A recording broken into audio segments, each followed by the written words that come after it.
Back at it again. It's the State of Football RIC in the place to be. Back here on the great island of New Jersey Shore. Checking in from Lavalette, New Jersey, fresh off the scouting trails. Had a chance to scoot up to Connecticut, see the Huskies at UConn, see Central Connecticut State Blue Devils. The first scouting trip, collegiately anyway, I was doing the math here as we were getting ready for the show, in 19 months because 2019 November was really the last time I was on a college campus scouting players for the NFLPA Collegiate Bowl, and damn, it felt good. Damn, it felt good to be out there on the field smelling grass and have had a chance to go out to the Hub Football and do some pro scouting, but also managing a staff of people and a slew of responsibilities. But this was just pure soak-in football, get a chance to chop it up with the parents and get to know the people, the prospects, the men behind the helmets, where they came from. What a wonderful time. We're going to talk about that. We're going to get into the NFL preseason, the QB carousel. We talked about it on the State of Football last year. Up to half the league could have new starters around the league when you look at it. We're going to break down some of the QB competitions. But first, it's a Monday morning here. We're revved up, ready to go. It's going to be a great week on the State of Football, but I have to address a few things. The first one being, I was very disgruntled and disturbed this weekend and driving a lot, through Connecticut back and forth, and couldn't help but to think about Danton Bartow. And if you guys haven't heard the news, Danton is fighting for his life. He is struggling, man. And we are praying for him. We are rooting for him. We have nothing but love and support for him. And, the COVID is still a real thing. It's still impacting not only the football community, the community of life. And, this one hurts. I had a chance to hang out with Dan several occasions, hanging around at the NFLPA Collegiate Bowl, obviously coming on our show, and he was scheduled to come on every Friday. In fact, we spoke last week. He was really excited about it. He really enjoyed coming here and having this platform to talk about his experiences in this great game of football. And it's just crazy, and to show you how nasty this virus is. Wednesday, he was admitted to the hospital. And here's the kind of guy Danton is. On Thursday, Samantha's hitting him up saying, hey, are you good to go on the show on Friday? And he's apologizing. Sorry, I'm in the hospital. I got COVID. I feel so bad. Here's a guy in the hospital with COVID apologizing to Samantha that he can't make the State of Football show. I mean, come on. So Wednesday, he was admitted. He spoke to Samantha on Thursday. By Friday, he was in the ICU.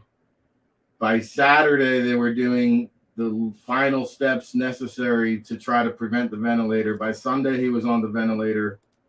And now today, we can just hope and pray that he pulls through and fights on through the other end. And I believe he will. Danton's a warrior. And we got you, Danton. And, I got to be honest, I don't have the vaccine due to my blood clotting issue. And it's a really tough topic for me to think about and decide what to do. And I look at the quote from this article here in the Memphis newspaper there where he's from. And the one quote he said is, hey, baby, get the vaccine. Do it for me. And so the doctor said he's fighting too hard. He's now on the ventilators. And so that's where our hearts are at. And I thought about Danton a lot over the weekend while I'm getting a chance to travel this great country and soak in football. Here's a man literally on his bed fighting for his life. So if you can, Shelly and the Bartow family, we're thinking about you. If you can send some love, send some prayers, please do. And we hope to see Danton Bartow here back on the State of Football in 2021. With that being said, it is the State of Football. It was born out of the era of COVID and the pandemic, and it's here to be relevant, unfortunately, once again in this upcoming season. And so this morning I saw the quote from Ron Rivera, the Washington football coach, obviously a cancer survivor. And, he said, quite frankly, you got some effing a-holes that are putting a bunch of misinformation out there, leading people to die. I'm sorry, coach, but one of those people spreading the misinformation, as far as I'm concerned, is the CDC. I mean, these guys flop more than a dead fish, and they just changed their minds. They changed the protocols. They changed their advice. Hey, maybe you should get a third shot vaccine.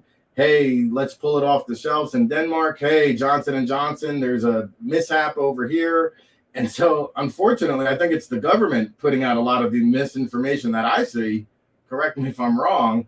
And so we're going to kick off the show before we get to our NFL observations from preseason week 1.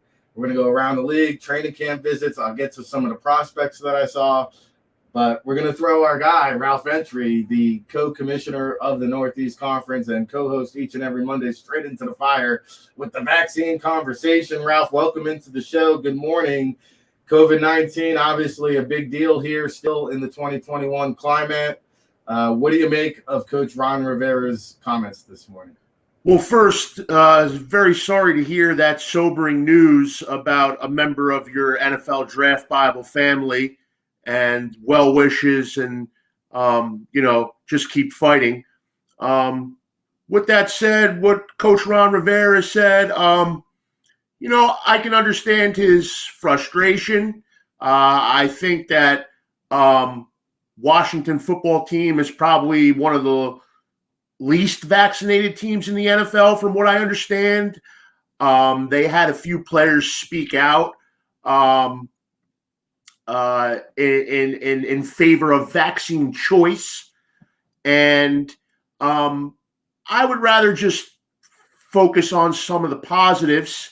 I believe they said that nearly 90% of all NFL players, 9 out of every 10 NFL players, have gotten at least one shot. So that's much higher than the general population. So, one could argue that the NFL and NFL players are doing a good job, so to speak, in this area, because that is higher, substantially higher than the general U.S. population.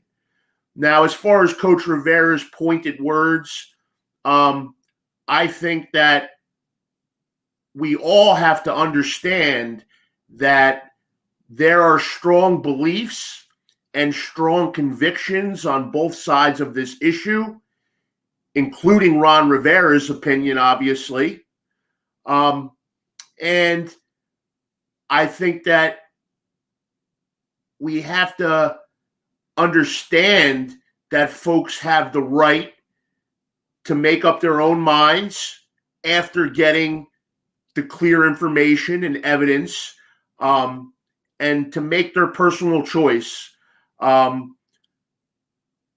With that said, Coach Rivera obviously thinks it's dangerous if a number of if everyone is not vaccinated, or so it seems.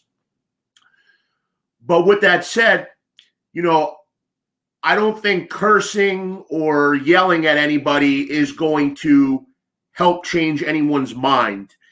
I think there's a lot of nuance that gets overlooked when folks are trying to make the point for their argument. It's really a complex issue, and you're dealing with people who have strong convictions. And I think the best way to go about this is all just to have an open mind and an open ear, and just understand that not everyone is going to agree with this.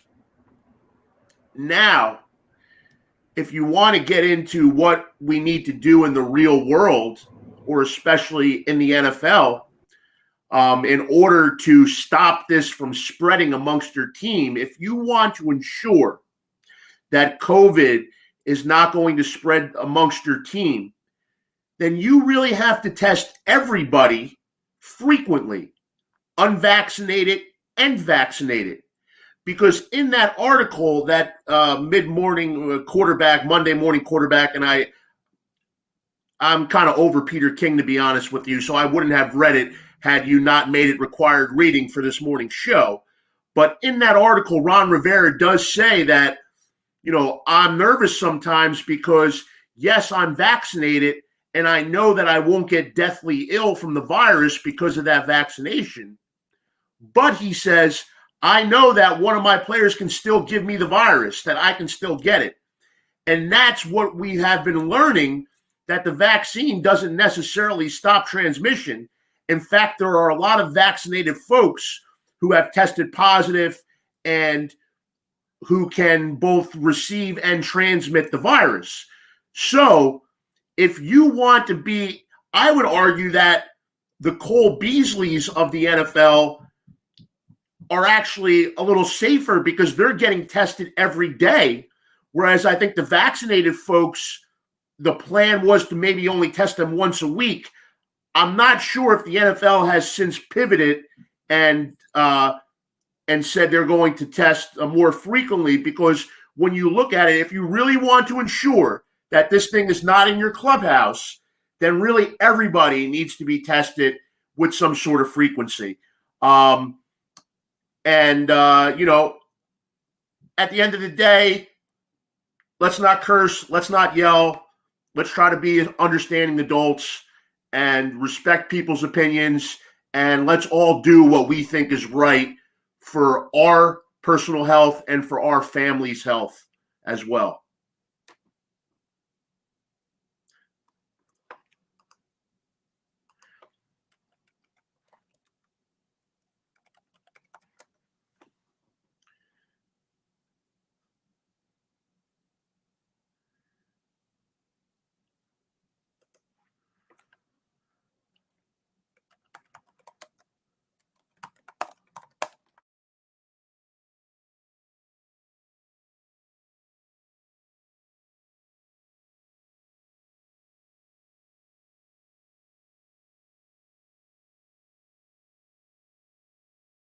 Vaccinated.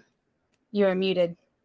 Go ahead. I was muted, and I just made a great point. Man, I'm going to have to repeat myself because, Ralph, to Ron Rivera's point and your statement, he talks about misinformation.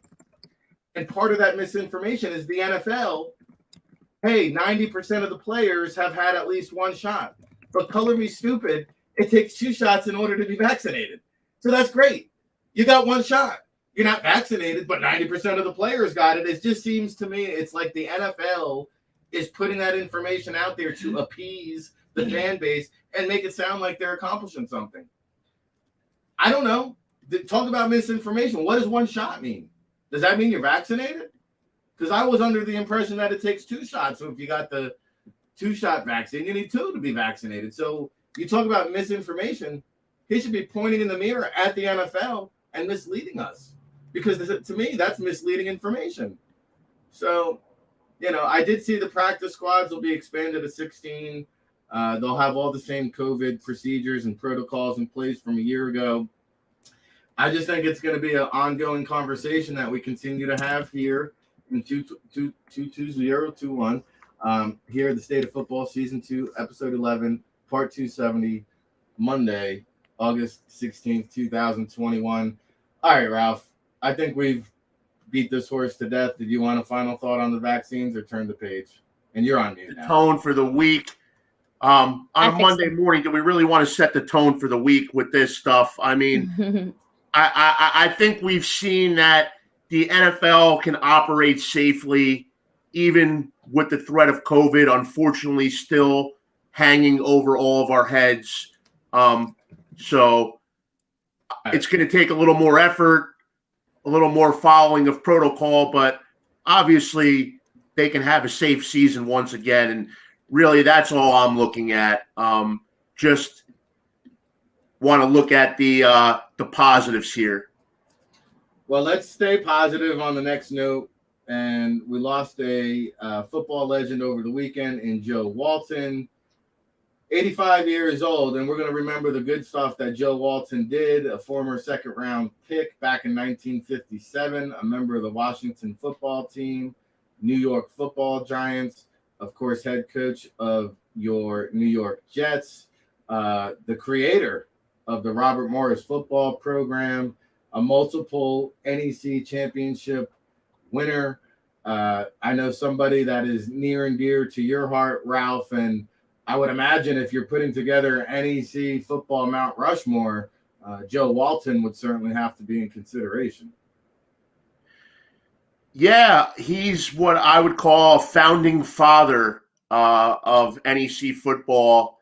And really, we were blessed to have him as part of the league for so long. He coached in the first season of NEC football in 1996, and he retired in 2013. Obviously, a football legend. At a number of different stages in his career, an All-American at Pitt.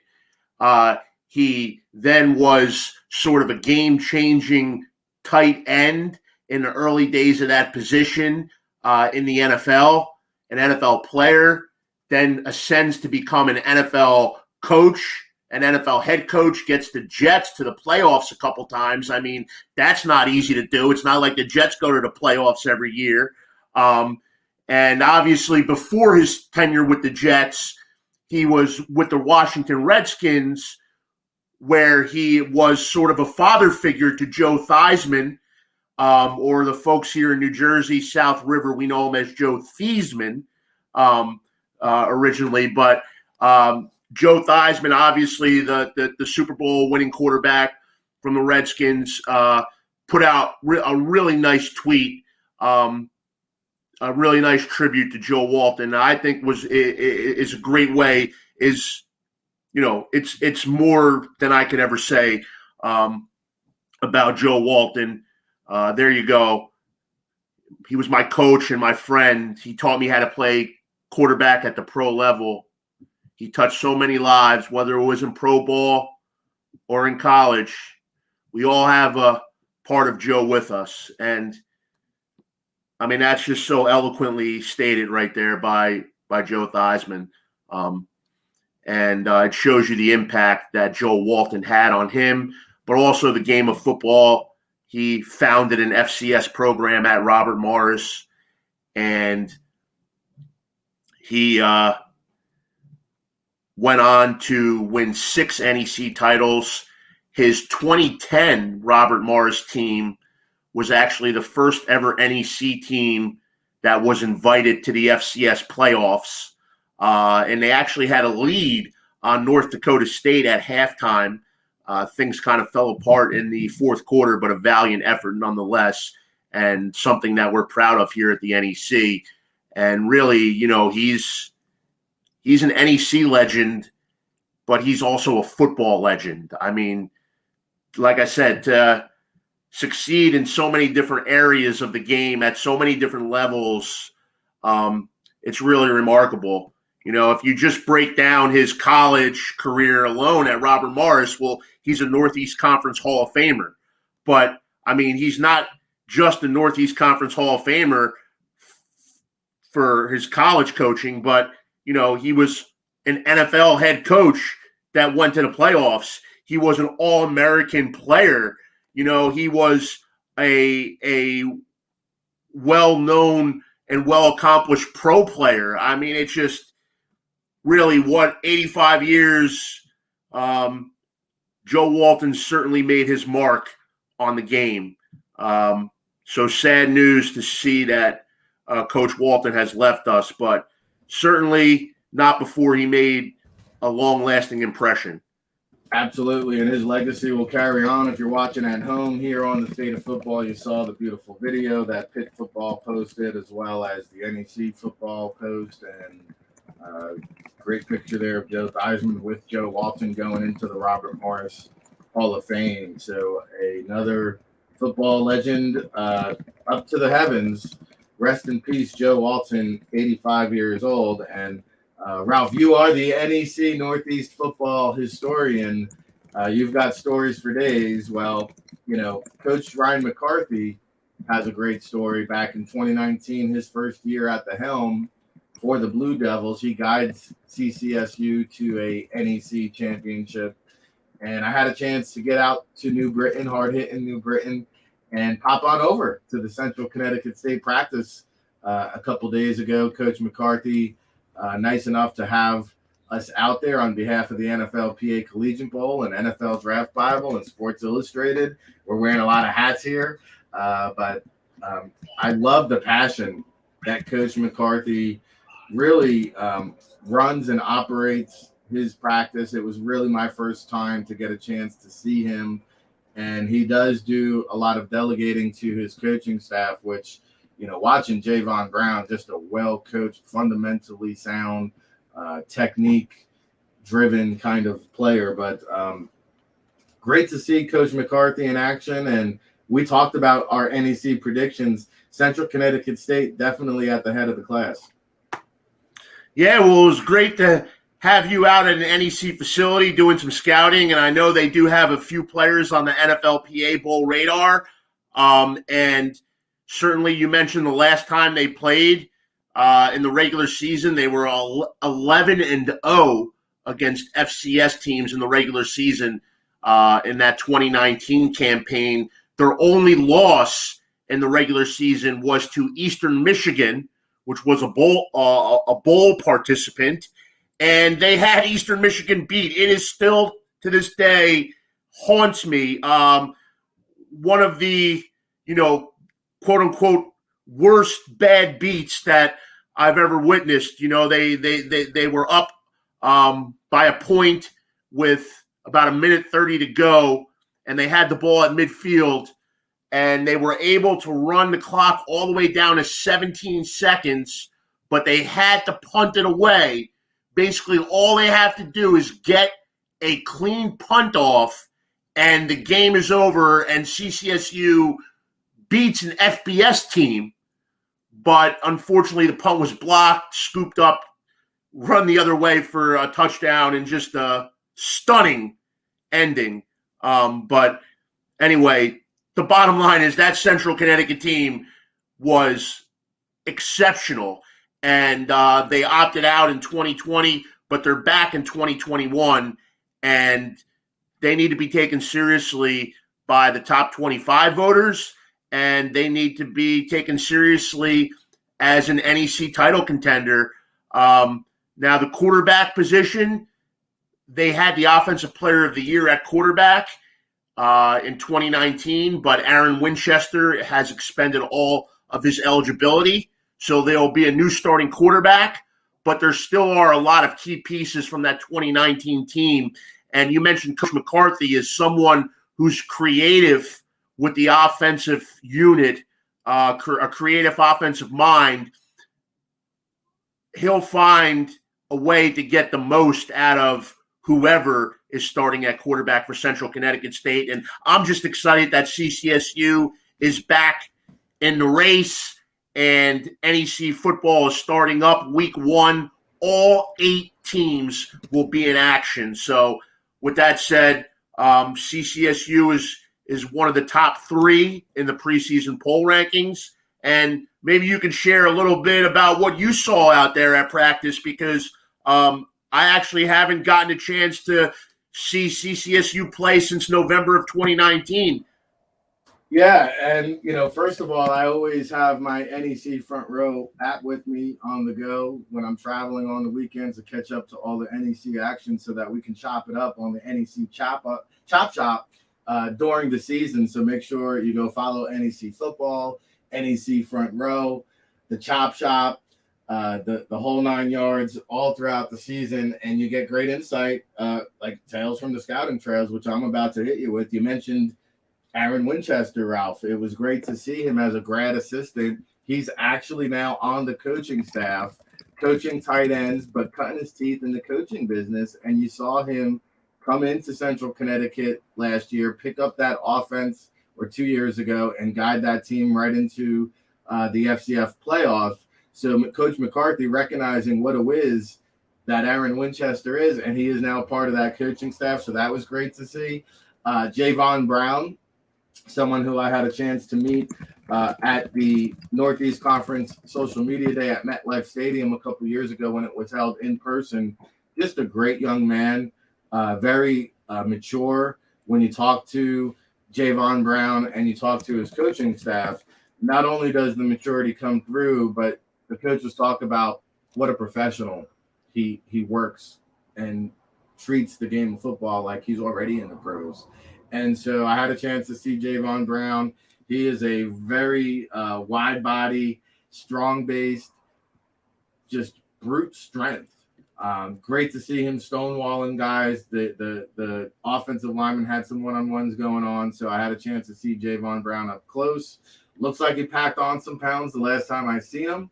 So he was listed at 320. I know he's been listed as much as 350. I don't think he was quite 350. I don't think he was quite 320. So we'll see and monitor Javon Brown, but just an exciting young man who has played both offensive tackle.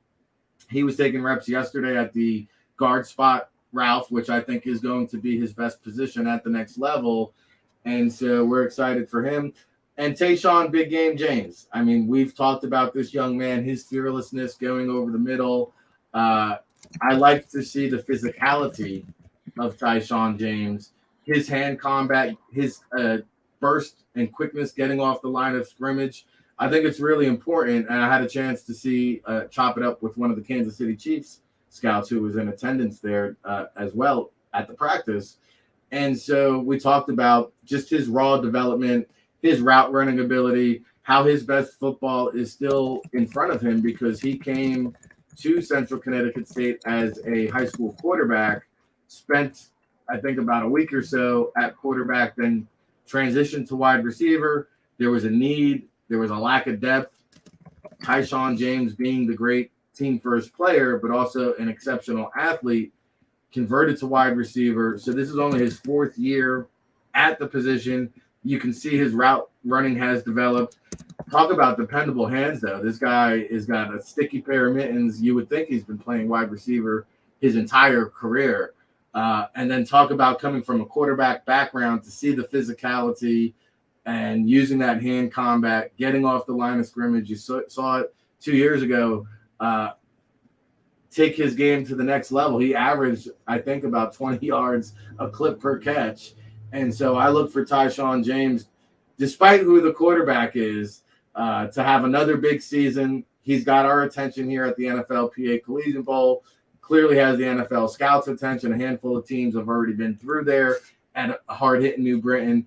And so those are the two players that most prominently stand out. Trey Jones, the linebacker, somebody else we're keeping a close eye on. But again, looks like he put on the COVID-15 there. And so Coach McCarthy's got to whip these guys into shape. Yeah, well, that's exciting to hear about NEC players and the possibility of them being chosen for the senior all-star games. Hopefully they'll land somewhere and get an opportunity in the draft process. They're certainly skilled and talented enough, and I know they've certainly worked hard over the years. And for the first time, well, not for the first time, but it seems that the attention surrounding the NEC and the talent in the NEC is growing. There were two players on the official Reese's Senior Bowl watch list. Julius Chestnut, of course, our all-everything running back from Sacred Heart, and then cornerback Darian McKenzie from Merrimack. And then you mentioned the two players at Central Connecticut. And I know Duquesne may have a player or two who has caught the scouts' eyes. And it's just exciting to see these guys compete at this level and really even get its chance at the next level as well. So with that said, I mean, I don't want to wish time away. Before we get to the draft process, we have 11 weeks of hard-hitting NEC football coming your way. So, and it's going to be great to see how it all shakes out. And, we're going to learn, did the layoff help or hurt a team like Central Connecticut. Coach McCarthy mentioned during the media day that it helped in the sense that they didn't have to go through a championship hangover, so to speak. But as you mentioned, these guys haven't played in a game in quite some time. And once the pads go on and the lights come up, it's a little different than just practice reps, as we know. So it'll be interesting to see how they deal with this. But with that said, I think the one thing that is admirable, you mentioned Javon Brown, Tyshawn James, and Trey Jones, 3 players with first-team all-league credentials, and 3 players who decided to stick it out and wait out the pandemic and stay true to the Blue Devils. So that's kind of admirable. And I know that at the very least, they would have had opportunities to go to other FCS schools. Maybe they could have even gone to an FBS school who played last fall. But they were all in on CCSU. And that right there, to me, that shows you that there truly is a sense of family there. And there truly is something that's really exciting, these 3 guys.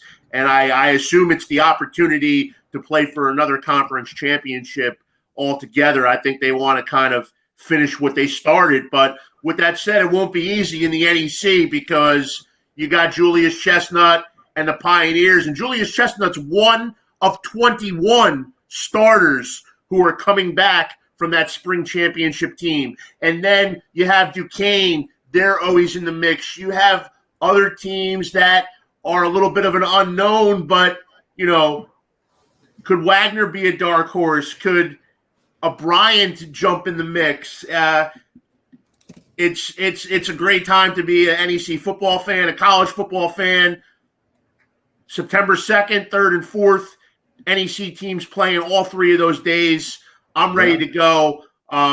Preseason, I know I'm probably in the minority, but NFL preseason got me a little geeked up this weekend. Oh, yeah, it wasn't exactly beautiful. Well, hold on. Before you get to the NFL preseason, football's back, and I'm fired up. I got to sew up the loose ends. In fact, I don't want to cheat Aaron Dawson out of the equation either, because I did write his name down. I think that's somebody who could play maybe in the Canadian Football League. But you mentioned Sacred Heart. I spoke to Coach Nofree. I'll be working my way over to their practice at some point. I'll be over at Wagner. A couple things you mentioned that I wanted to touch base on. See, Ralph, I'm getting old. I'm forgetting here. But Central Connecticut State kicking off on a Friday night, I believe, against Southern Connecticut State. So I'm looking forward to that one. I did want to mention I was at a UConn yesterday. I'll save that one for tomorrow with Russell Landy, Director of U.S. Scouting for the Montreal Alouettes, because UConn has a Canadian quarterback, a true sophomore, who's going to win that job. And I hate to put the UConn football business and air it out there, but it was interesting. There is a quarterback battle going on, and one of the quarterbacks who does have a legitimate shot and might be the best quarterback on the roster was told, hey, this year's not your year since you refused to get vaccinated. I got to go with my guys who I can count on, who I know are going to be available to play each week. So there you go. The state of COVID at UConn impacting the quarterback competition directly. You wonder how much of that is happening. And that's just because I happen to be talking to the parents and getting that kind of perspective. So, hey, it's the state of football here. Rick Saratella, Ralph Ventry, chopping it up fresh off the Connecticut scouting trails. I had some good points I wanted to make. Hopefully it comes back to me.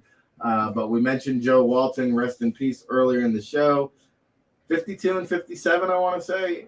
Almost a 500 record overseeing those New York Football Jets, which is not easy to do. Hopefully Robert Saleh can change that trend, Ralph, and the Jets coming out on top with the MetLife annual, I don't know, do you call this a battle of the Met? I guess it's battle of the bragging rights for who is the better garbage team here in New Jersey. I can't remember when either of these teams last made the playoffs, but Zach Wilson and the Jets coming out on top. A small victory for Robert Saleh and his head coaching career. Yeah, I did mention how I enjoyed preseason football this weekend, but that particular game wasn't one of them. That's probably a couple hours that I want back. That was just a really ugly display. 12-7 final. I mean, the Giants couldn't get anything going. I know that Daniel Jones didn't play. I know that some of their more high-profile players sat this one out, but like it was, it looked like a bad XFL game. Like it just, I know it's the first week. I know there's some jitters. I know that we're not a well-oiled machine yet, but I mean, both sides. I guess you could say that Zach Wilson did make a few nice throws. I'm certainly not in love with him, but obviously it's really early in his development, and you have to give him a fair chance. So I guess you can take a little consolation in that if you're a Jets fan, that he showed a flash or two. But other than that, I mean, this game was just brutal. This is why kind of people make fun of NFL preseason football. But for all the folks who make fun of it, they still watch it. There's still a lot of people that watch it. So, yeah. See, I don't get that, Ralph. I don't get it because I'm fascinated by NFL preseason football, and I hate to tell Major League Baseball this. So are the people. Do you know that the preseason game on Fox the other day outdrew the Field of Dreams game of Major League Baseball by 1.6 million people, and which was also aired on Fox. 1.6 million more people turned into the NFL preseason game. People have been making such a big deal about this Field of Dreams game and how it was such a huge success, and I think it was the highest rated Major League Baseball regular season game in like 15 years. And they get all excited about that, and that's all well and good, but they fail to put any perspective behind it, and that football is truly king because, as you mentioned, like the Hall of Fame game outdrew this Field of Dreams game. So they're touting this as their number one draw in 15 years, and an old run-of-the-mill preseason game on a national network for NFL football when most people are at the beach anyway and on vacation did bigger TV ratings. So it just goes to show you. Worst enemy. They got a lot of work to do in baseball. I told Samantha last night because the Yankee game and the NFL preseason game, they started about the same time. The NFL preseason game was over. The Yankee game was still in the bottom of the fourth. Yeah, I think they went 4.5 hours or something like that as usual. Maybe 3 hours and 55 minutes or something like that. But the time problem is the least of Major League Baseball's worries. They have a lot that I care for the sport less and less every year. I mean, you want to talk about rule changes in the NFL and how it's opened up for the offense and the passing, and it's made it a little bit of a gimmicky sport, but not as bad as Major League Baseball. I mean, that game is a shadow of what it was even 20 years ago. Starting pitchers, they're celebrated if they throw 5 innings. You have 6 pitching changes on each side every night. Now you have this gimmick nonsense, which I know they're going to change it back, I think, finally next year. But you have this gimmick with this international tiebreaker rule in extra innings where the runner starts on second base, and it almost gives an advantage to the road team because they can get one across the plate first. But whatever.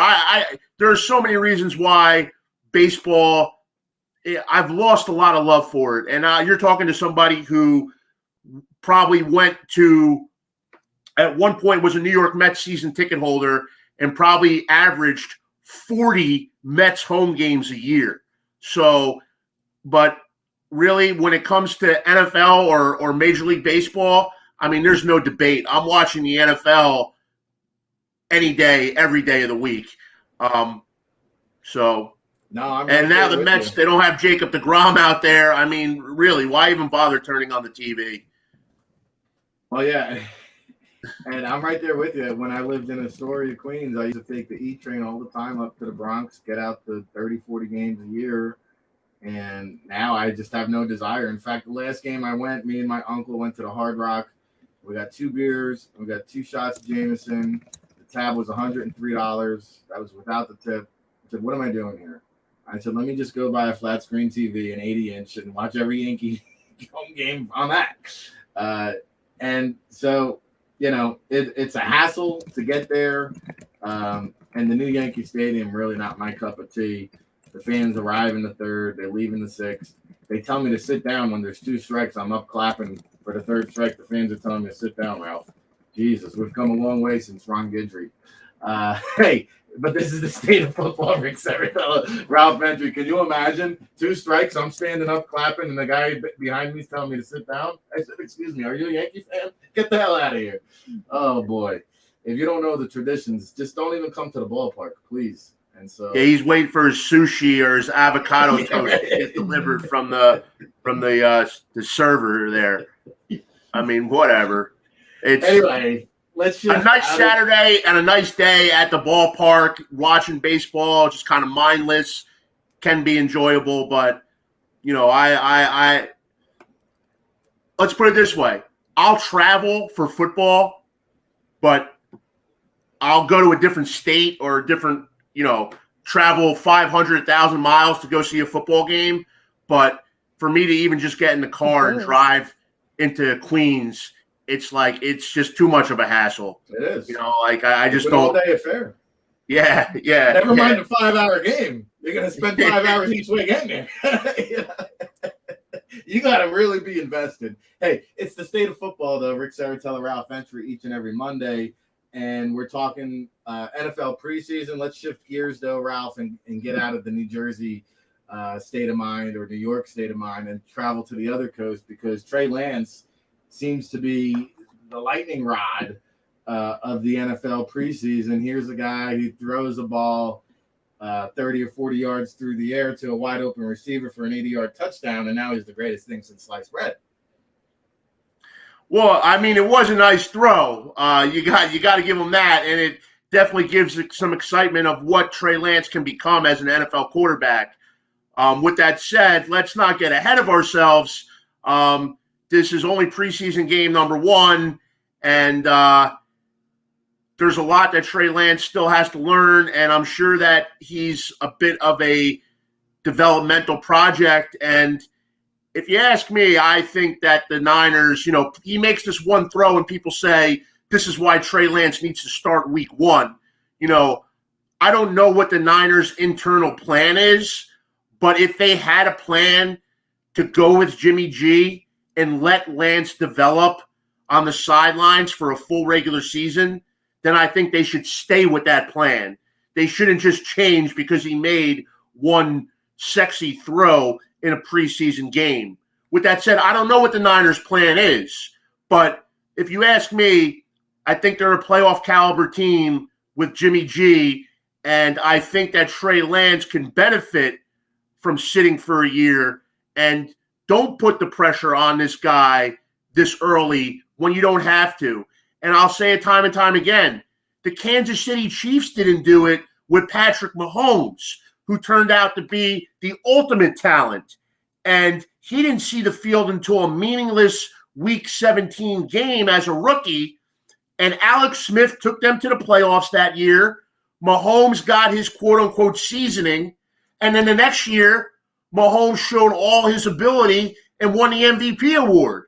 So now it's different situations and different players. But if a guy like Patrick Mahomes can sit for the first 16 weeks of the year, and you have a viable option at QB1 in Jimmy G, just ride it out with Jimmy G, see how far you can go, and then unleash Lance in year 2. See, I think the problem there, and I don't disagree necessarily, Ralph. Aaron Rodgers is another great example. I think he threw 16 passes his rookie year. So the issue, I think, is last week we already threw some gas on the fire, so to speak, because, hey, there was Trey Lance taking first-team reps, and there was the media after the practice asking Kyle Shanahan, yo, what's the deal? And Kyle Shanahan's like, yo, we're going to have packages specifically designed for Trey Lance. So as much as like I want to give Jimmy G the keys to the Cadillac and drive it until the wheels fall off, right? I don't think that's reality, because I think as soon as week one, especially if we have a couple more of these games, I see Tom Goodhines, hey, 5 completions and 1 wobbler, and we're ready to anoint.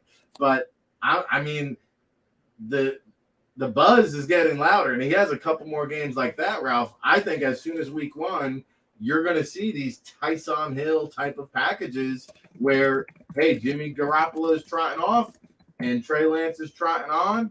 And I think it's only a matter of time until Trey Lance starts. I do think it's going to be season 1. Yeah, and, the old adage is if you have 2 quarterbacks, you don't have any quarterback. But and that could not be more true, by the way, when we were put to the test with Dave Brown and Kent Graham. You remember those guys alternating series? Yeah, no, alternating QBs doesn't seem to really work that much in the NFL. I also think that, for the QB position in particular, they have a responsibility to the rest of the team, or in the sense that, they're responsible for kind of rallying the rest of the team. And it certainly helps if the other guys believe in your quarterback and believe in his capabilities. And, some veterans may think like, hey, maybe Jimmy G does give us the pad.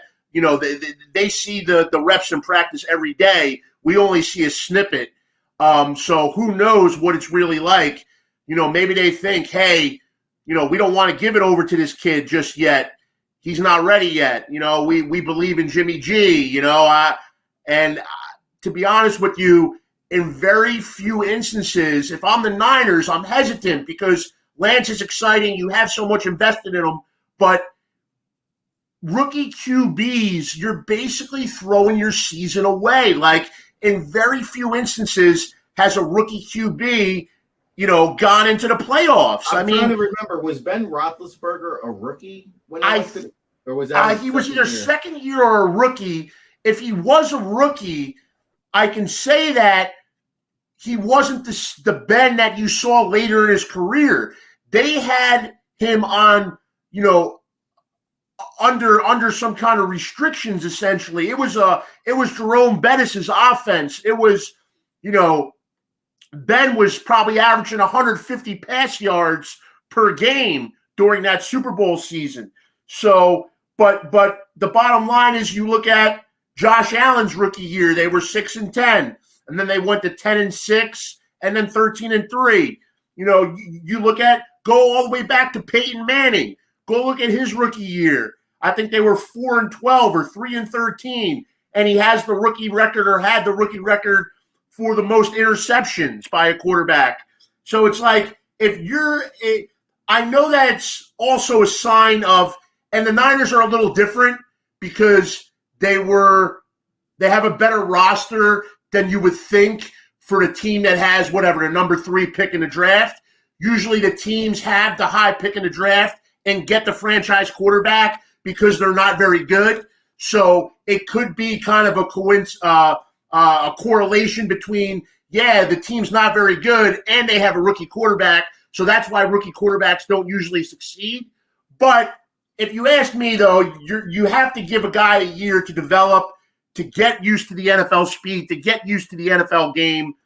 And whether a guy like Justin Fields, who looked pretty good on Saturday, whether he claims it was slow to him, or it wasn't high speed to him, he's lying. I'm telling you, there's a huge difference. He hasn't seen that speed before. I don't care if he played in the SEC, the Big Ten, or whatever. This is the big boy league here, and you mentioned quarterback. So much is asked of the quarterback position to throw people right in the fire. You're never going to get. You're rarely going to get great results right off the bat.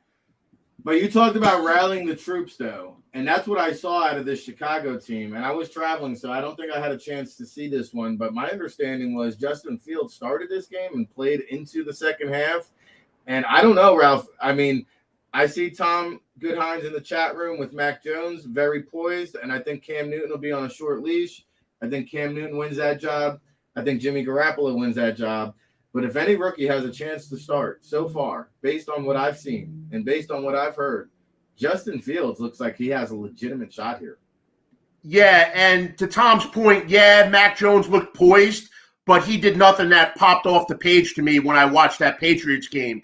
Whereas Justin Fields had an electrifying element, and he clearly has the I thought maybe arm strength would be in a little bit of question, but he looked awfully good and made some really nice throws and a lot of good improvisation, just the athleticism. And the one thing was his acceleration on one of these runs was just eye-popping. So Justin Fields is the rookie QB that probably excites me the most right now. And I think you're right, Rick, when you say he's probably the rookie QB that has the best shot to start week one.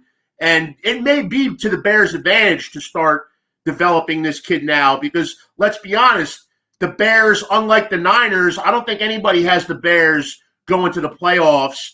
I don't think anybody has the Bears as their Super Bowl pick. I think that they're probably more of a – now, Matt Nagy, he needs the Bears to make the playoffs, but I see them kind of just as a mediocre team who, should start to turn the page on a new era as soon as possible. So why not go with Justin Fields week one? Well, he's got some speed burners there, some weapons to throw it up to go play fetch, so to speak. So we'll keep an eye on that quarterback competition.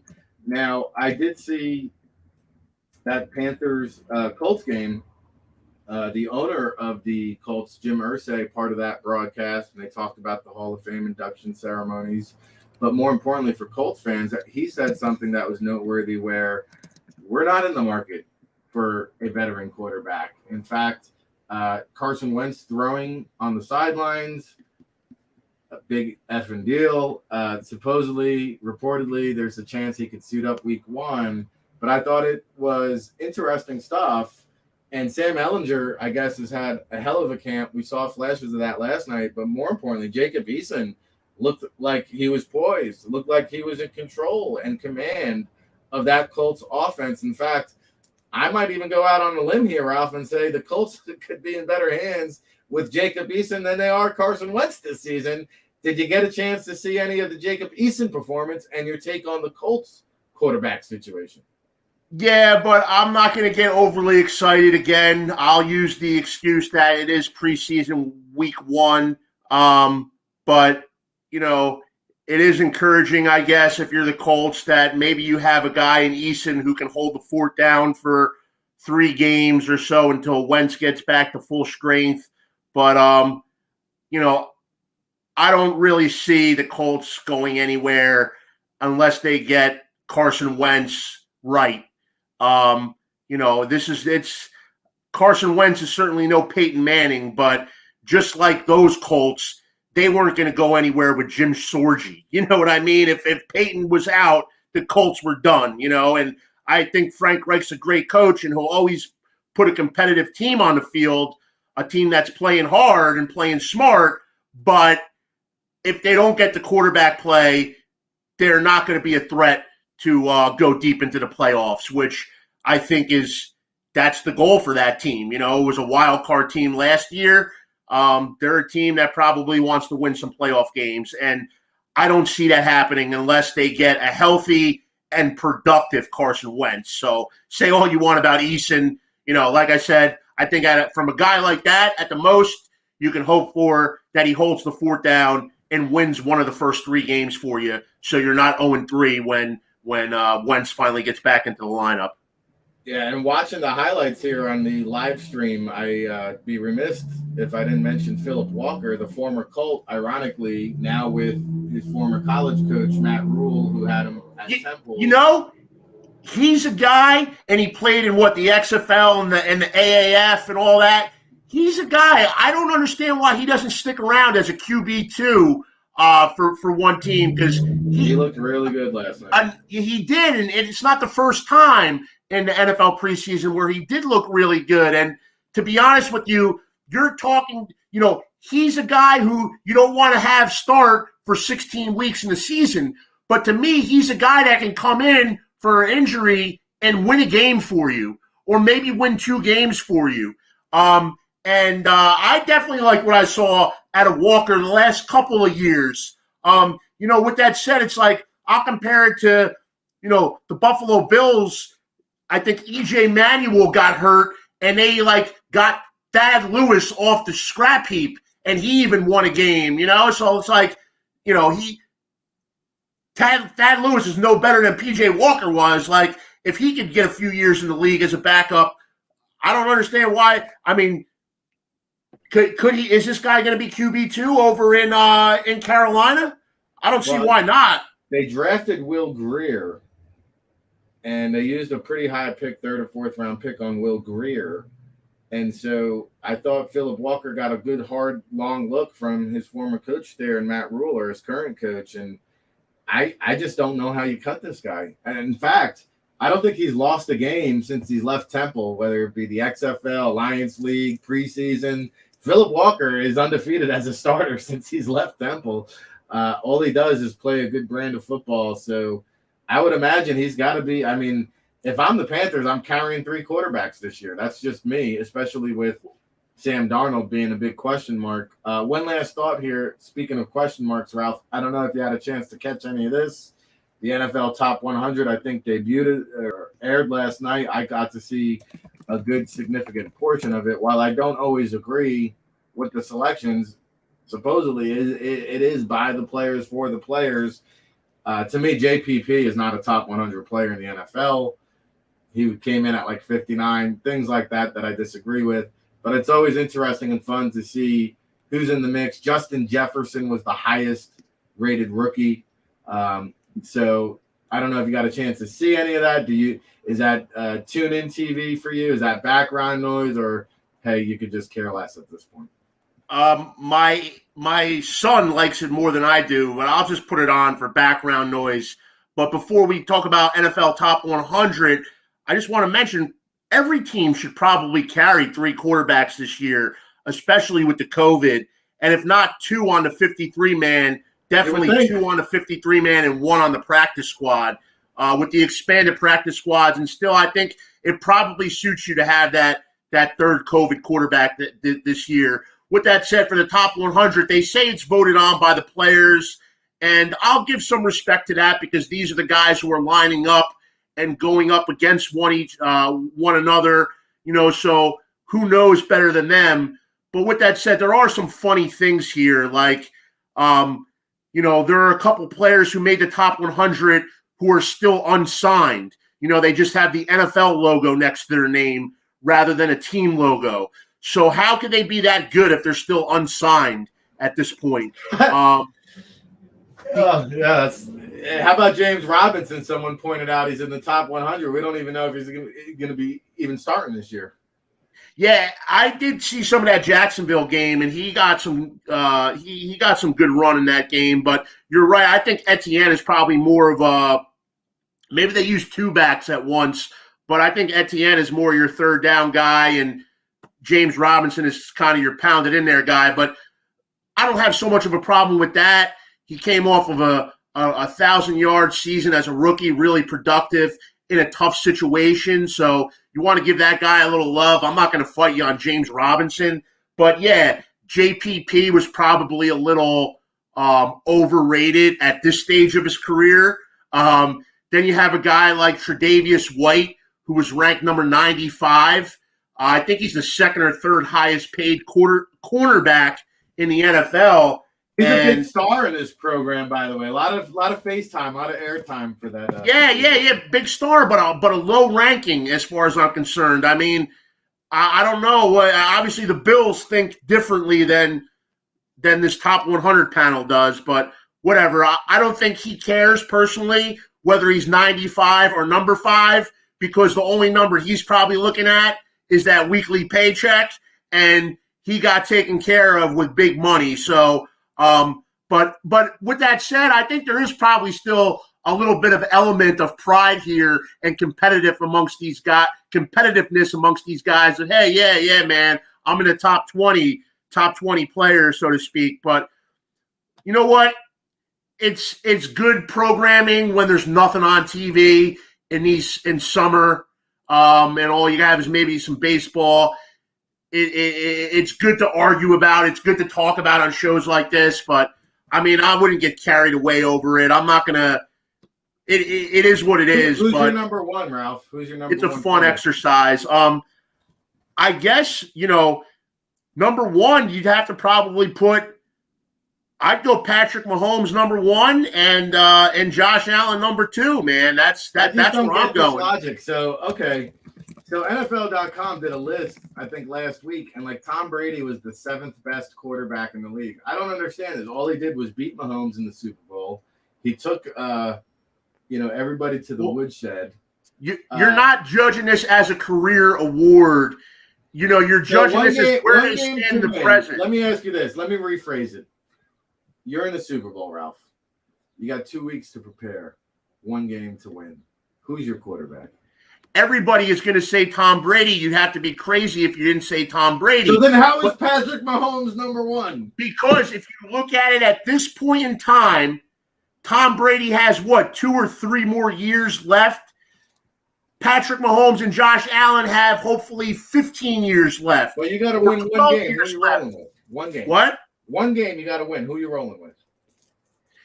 Yeah, but that's the all-time. Who's the all-time greatest quarterback argument? You got 1 game to win. The number one quarterback right now in the NFL. Do you want the 43-year-old Tom Brady or the 23-year-old Patrick Mahomes? 1 game to win this year, come February. Who are you taking? I mean, it's not as easy of an answer as you think. In the end, I'm going to come back to Tom Brady. Who are you taking, brother? I mean, I guess in the end, I'm taking Brady, but only in that 1 game, not over a whole season. Okay, so that's another thing, too. Who do you like for the whole season? You would rather have Patrick Mahomes for the season than Tom Brady for the season this year? Yes. At this point, yes. Also, right. Come on, how much more can you expect from Tom Brady? Didn't we say that? Didn't we have this conversation last year? Yes, but eventually it's going to end at some point. I forgot who predicted the Tampa Bay Bucks in the Super Bowl last year. All right, how did the Raiders do though? We'll talk about that. All right, but listen, it's just. I think Tom Brady's going to play at least 3 more years. With that said, if you look at the long-term value of these players right now, Josh Allen and Patrick Mahomes are the guys. Tom Brady, like I said, Tom Brady's the greatest quarterback of all time. There's no disputing that. I guess, and your argument is that because he's the greatest of all time, he should automatically be number 1 on this list. No, because he just whooped Patrick Mahomes. He just whooped him. I don't know if he whooped him. All right, he did a great job, and so did his defensive line. And he always finds a way to get his team to win those games, no doubt about it. But and you're talking to a guy who doesn't really love Mahomes, but the reality of it is he's an incredible talent who's just really starting his career. You seem to have a lot of love for him.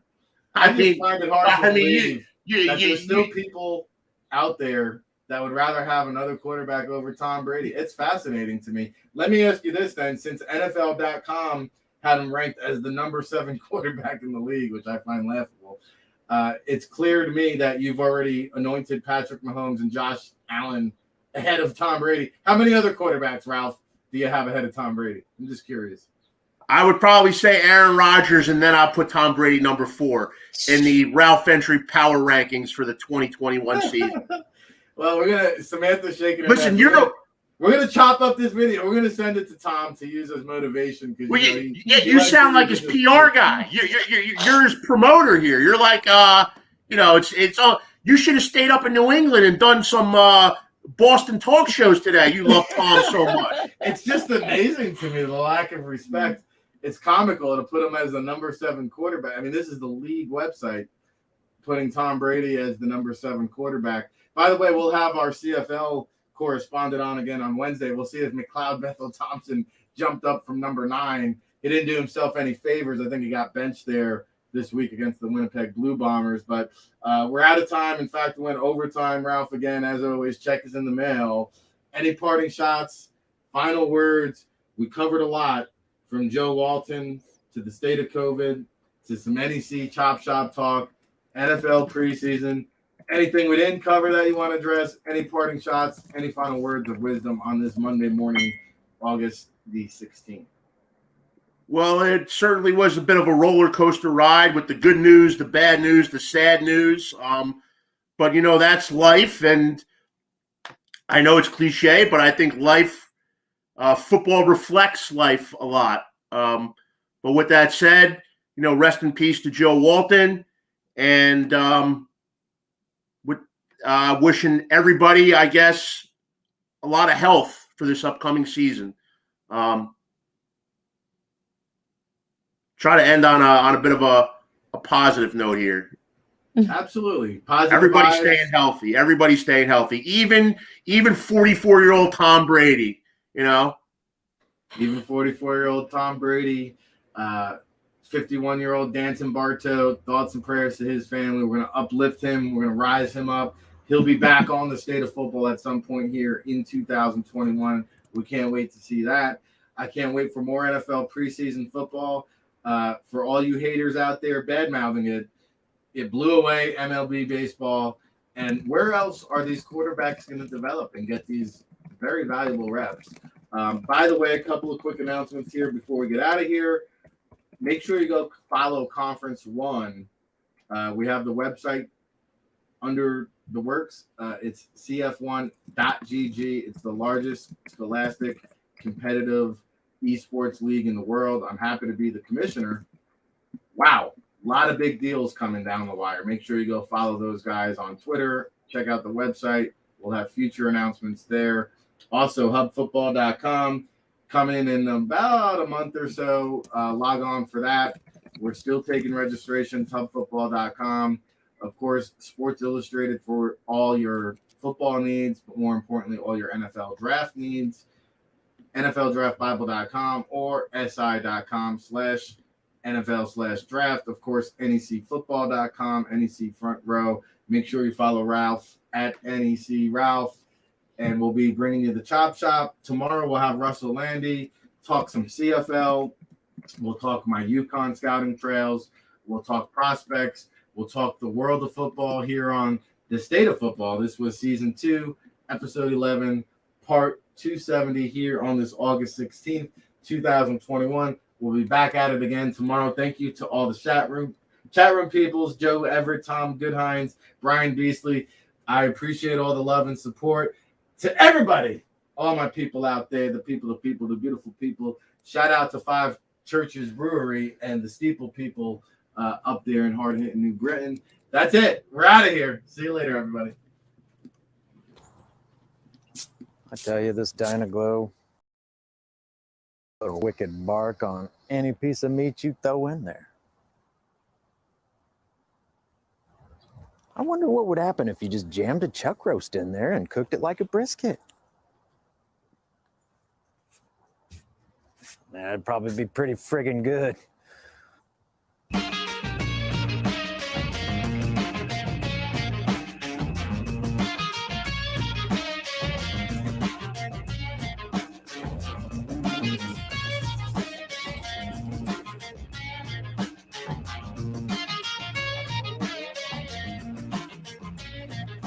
Welcome back to Everett Barbecue. I'm Joe Everett. Today we're going to cook a chuck roast in the Dynaglow and treat it just like a brisket, slow and low. Okay, we're going with the standard beef combo for smoking. In all four corners here we have a good store of hickory, a little bit of hickory elements here, and I am adding to it pecan. You gotta love the beef wood flavor in pecan. Some notes in there. We're gonna put our charcoal